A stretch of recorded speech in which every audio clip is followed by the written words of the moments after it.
Do you know, I thought that house was high up when we started walking. Look at their views.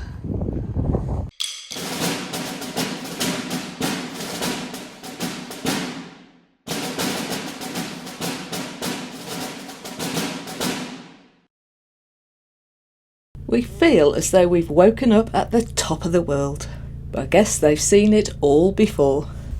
It was very windy again last night. I had visions of Harry blowing off the top. Stu said he didn't think it was that bad, but it did feel like it. We're going to see a deserted village today. I think there's about 80 or 100 cottages, well, what's left of cottages. So that should be good, and the weather's nice, which is always a bonus. After last night it was really pouring with rain, so if it keeps raining at night and nice in the day, we'll take that. Did you know, Stu, that 87% of Achill is peat bog? Please proceed to the highlighted route and then the route guidance will start.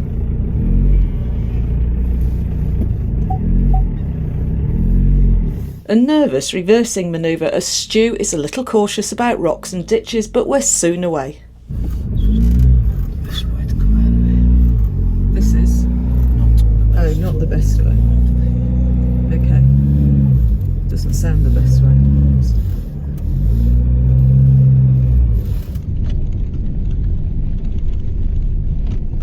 And we always have to pinch ourselves as we know we're so lucky to wake up to this.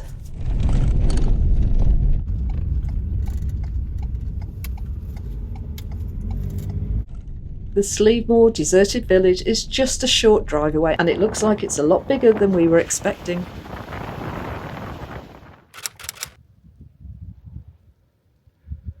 Actually, I don't think I do need boots. So I got the path. I don't think we're going to go up that way, are we? We're just going to walk along that path up to the top there. Yeah, you can walk in them. Oh, you need boots on then. Yeah, you definitely need boots if you come in. What we're going to do? That's what every review... I wouldn't mind going to have a little walk through them. It's not far to walk. Apparently in 1838 they did an audience survey and there was 137 people. But the famine and emigration, they just left to ruin. They can date these back, I think, to medieval times. And they used to... I'd never heard of it before. They used to practice, I think it's called booley, where they'd come and live for the summer here and let the cattle graze, and then they'd go and live, I think, to homes close by during the winter. So I think a lot of the cottages are just one room where the whole family lived, and including the cattle, I think, sometimes, from what I read.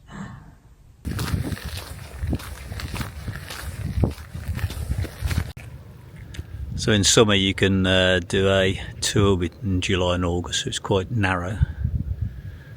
90 minutes, €10. Yep.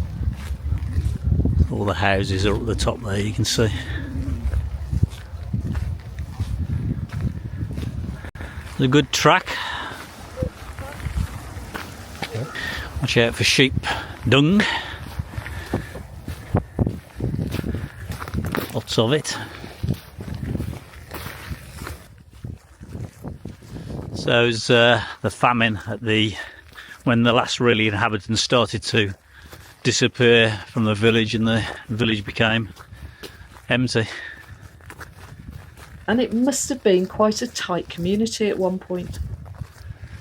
You can see they've each had a bit of land by the looks of it. The village was nestled on the slopes of Achill Island's iconic mountain.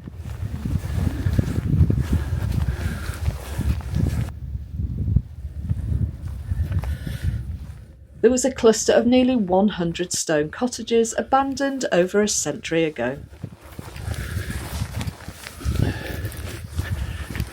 However, the Great Famine of the 1840s and the subsequent waves of emigration devastated Achill's population.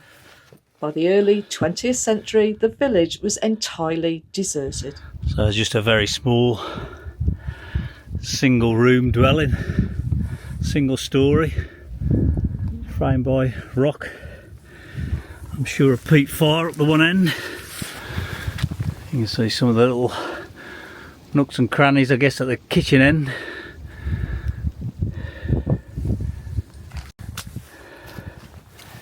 Very wet underfoot here. Had lots of rain last night. Hail.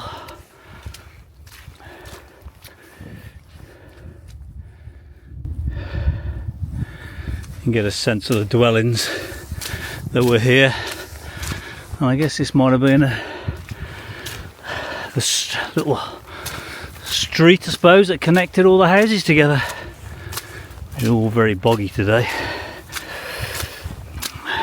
In fact, it's so boggy, I'm gonna have to get off it, get down onto the trail again. It's icy cold this morning. So last night we had several hailstorms bouncing off Harry in the night, but it's really cold this morning. Fortunately, the wind's not as bad as it has been, but it could be even worse.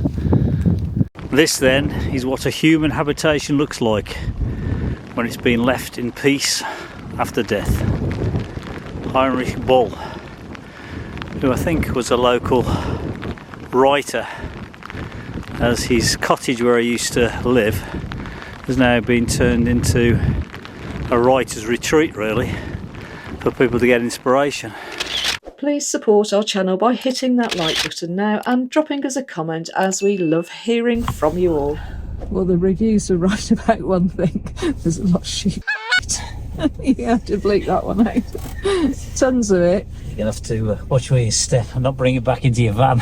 Which we probably have, because I haven't checked. Have you checked? Yeah. Oh, I haven't checked, so I probably have. They recommend that if you can, wear wellies. If you're going to go and have a look around the houses, all waterproof boots, and they are essential, especially at this time of year.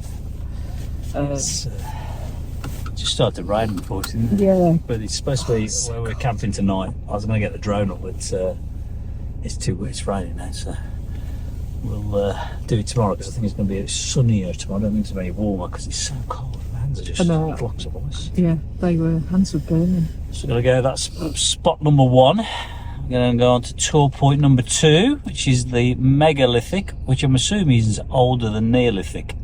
There's a question. Is Megalithic older than Neolithic? I would have said so. I would have said, because it's mega.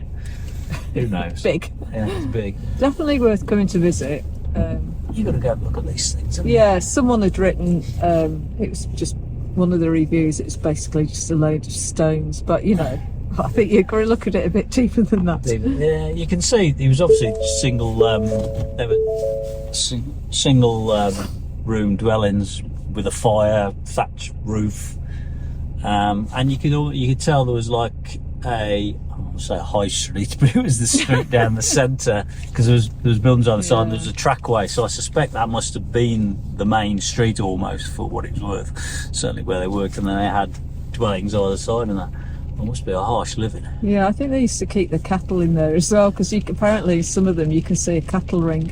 Oh, right. They'll keep you warm. And I looked in a few, yeah, so it's got no mortar, so I don't know how they get warm. You're just got to go out and see these things when you're out of season. This is what you're going to get faced with. So, yeah, and it does give a different perspective to a location. Yeah. You know, I'm sure Achill Island is probably full come summer, and you can see Wires, beaches.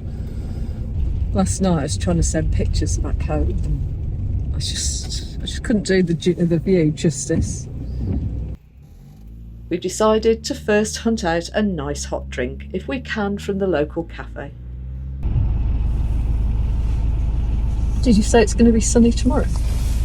I think I saw it was. Yeah. I think. That's nice. That's nice water. Yeah, weirdly I was cold last night, which I can honestly say I'm never normally cold, but last night I was. In fact, that's only the second time since we've been on the trip that I could say I felt cold.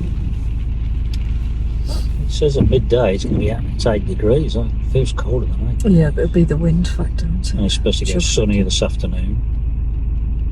Sunny and a bit of shade. It's going to be on and off basically. Well, we know it can change within It'll be windy tonight. 5 minutes. And then tomorrow it is sunny.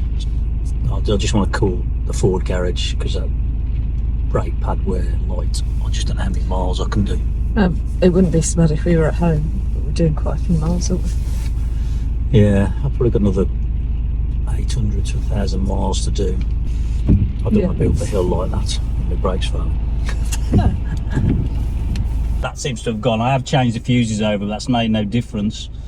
So I think there's something else gone with it. I don't know if that's an easy repair, but I'd like to get that repaired because I charge stuff up in the cab when we're driving. So yeah.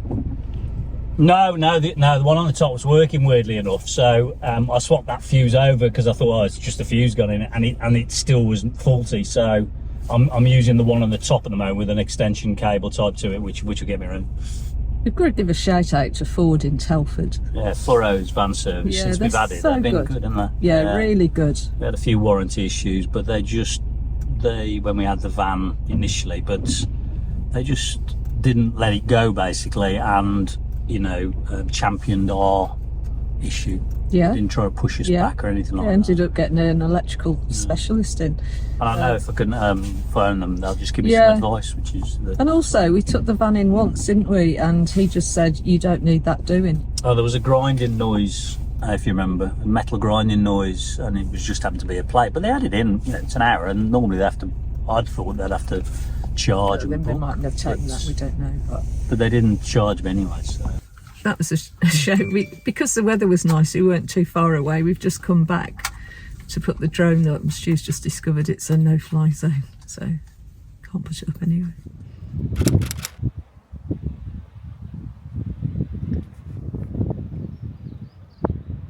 And it's time for a walk to the nearby megalithic tomb.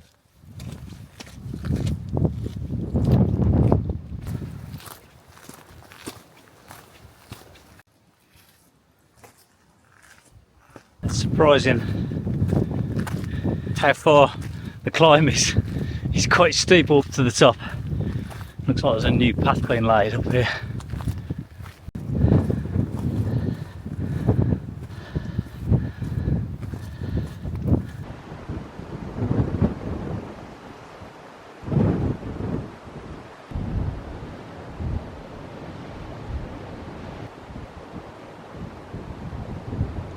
Do you know, I thought that house was high up when we started walking.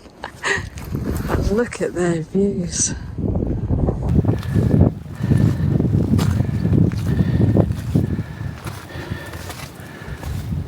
I'm guessing it's that there. We'll find out.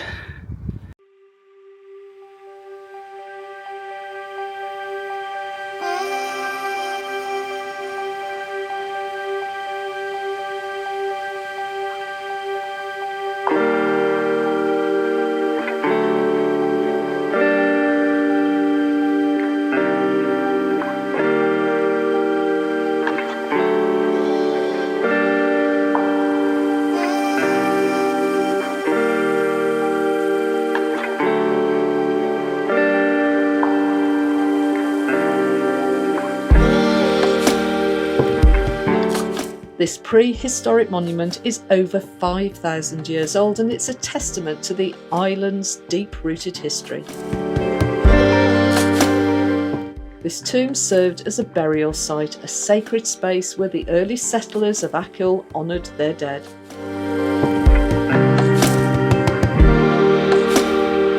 The large stone slabs and carefully constructed chamber reflect their skill and reverence for the natural world. Surrounded by rugged landscapes and sweeping views of the Atlantic, the Slievemore tomb connects us to a time when life was simpler.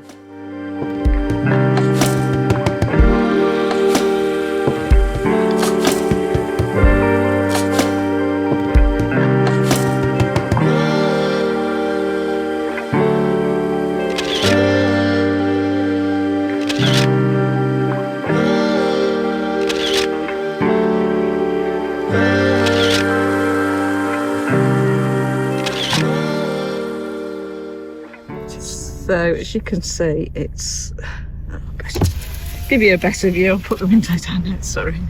So that's our view. As you can see, they're just coming down. So it's quite a way up. I mean, it's way past that house at the top.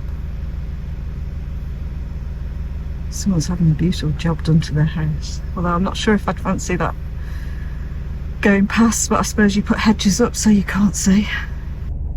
There's quite a walk.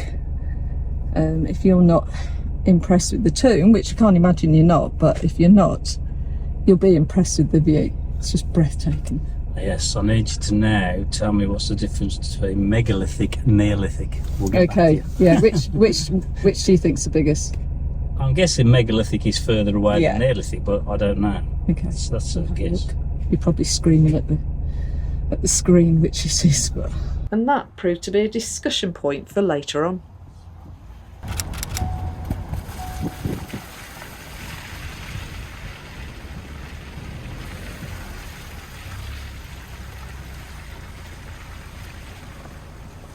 Yeah, I handed it over to Stu. Which is older, Neolithic and Megalithic? Most extant megaliths were erected between the Neolithic period. Megalithic. Although earlier megaliths examples are known. That tells me nothing.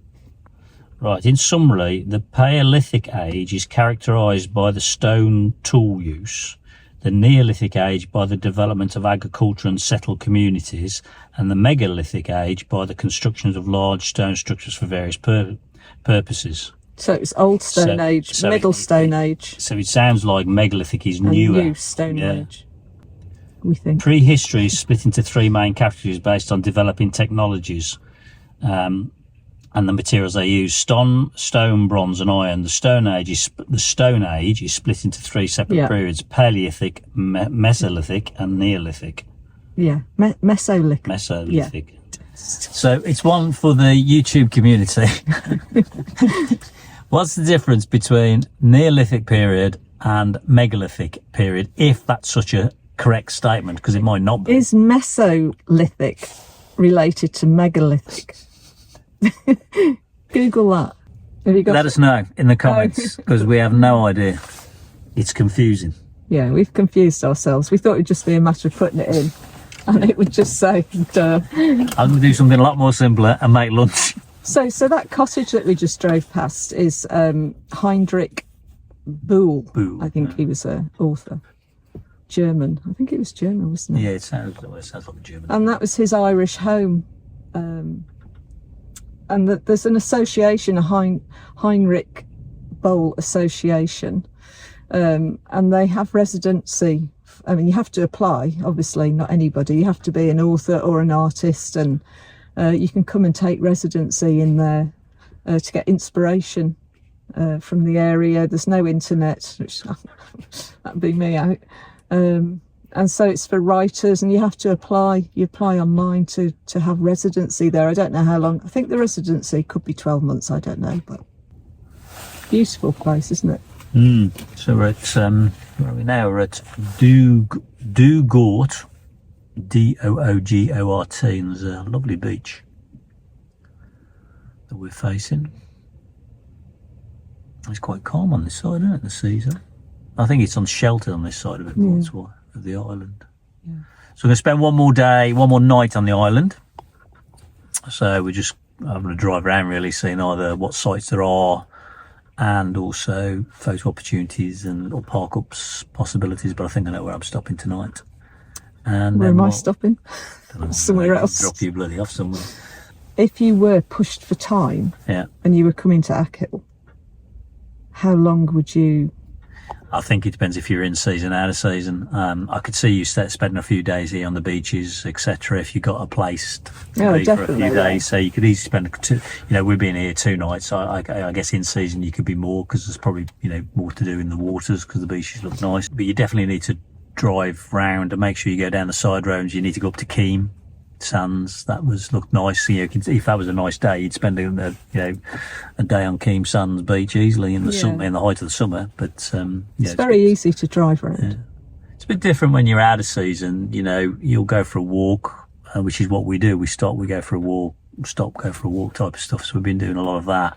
But you tend to move on a bit more faster, I think, because, you know, it's bitter this morning, but the sun's come out and it feels warmer, because he said it was 8 degrees, and I said to you, there's no way it was 8 degrees, because it just felt cold. But now I have to say it does feel like it's 8 degrees because the sun comes out and the hail's gone. And the best thing is we seem to have the whole place to ourselves, more or less. You know, it's just crazy. And the odd van around, but nothing. You could count them on one hand though, couldn't you? Today we're having coronation chicken and tomatoes. Got a bit of a tongue, isn't it? Yeah, actually, doesn't. I just said it's not going to last 2 days. I didn't think it was a lot when I picked it up, to be honest.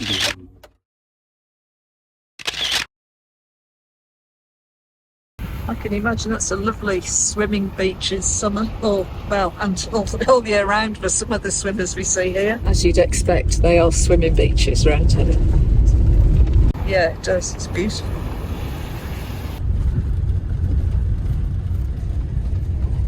On our way to a potential night's parker, we call in at the Guilty's Bar and next to the Last Drop coffee shop for a warm and a drink.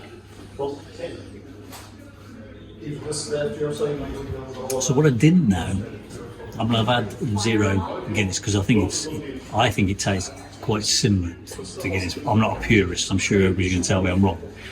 But what I didn't know is when they pour it, they're actually using a tin of zero. And what it does is a computer program, and basically when you put it into there, it controls how the person serving it puts the can in, making sure it's in the right place. Then it must pierce the can, pours 90%, just like a normal can, then pauses, then waits till it settles, and then pours the rest of it. So it gives you the same experience as it. And I never knew that it was a can. We always thought it was coming out of the cask. But you know, you tell me, those people who are perhaps better taste buds than I've got, is how close is Guinness Zero to standard Guinness, alcoholic Guinness? I think it's quite close compared. So if you did a blind test, do you think you would know? Well, I'm not very good at this, but I know when I have 0% beers, sometimes some of them aren't very nice. I think that's more than drinkable, and I think it's quite close to the alcoholic version. Mm-hmm. So let me know.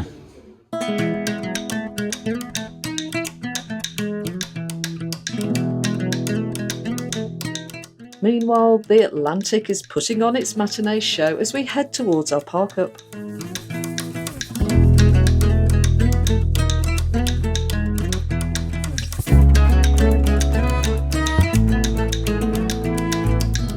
We couldn't be bothered to chase the pot of gold today.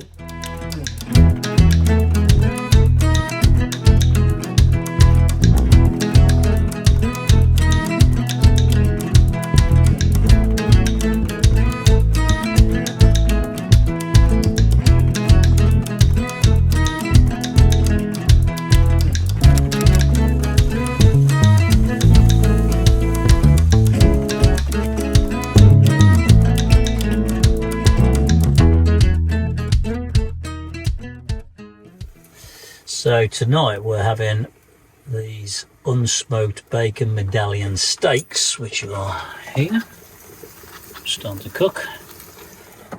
Just potatoes boiled and sweet corn, and then there's also a barbecue glaze that goes over those bacon medallion steaks, so it's gammon basically, as I know it. Yeah, it's a bit different. It's not something we normally eat, is it? It's 12 minutes, sort of 5 minutes either side, then 2 minutes with the glaze, and then obviously the potatoes as long as it takes. Simple. Okay, so I wouldn't say we're going low on LPG, I just don't know. The monitor there shows it around half. I think it's less than a half, because when I filled up before it's always been about 60%, so I think we're into the 30% left. Crikey. It's hungry at the end tonight.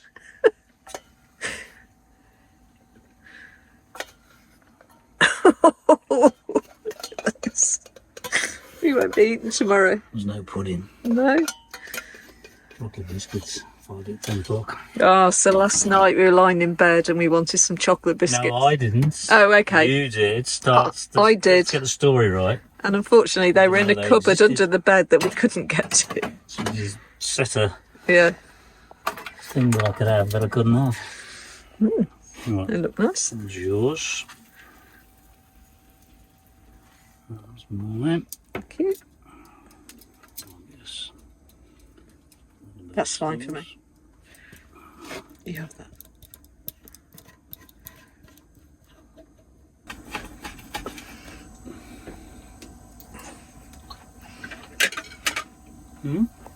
Nice. How much were they?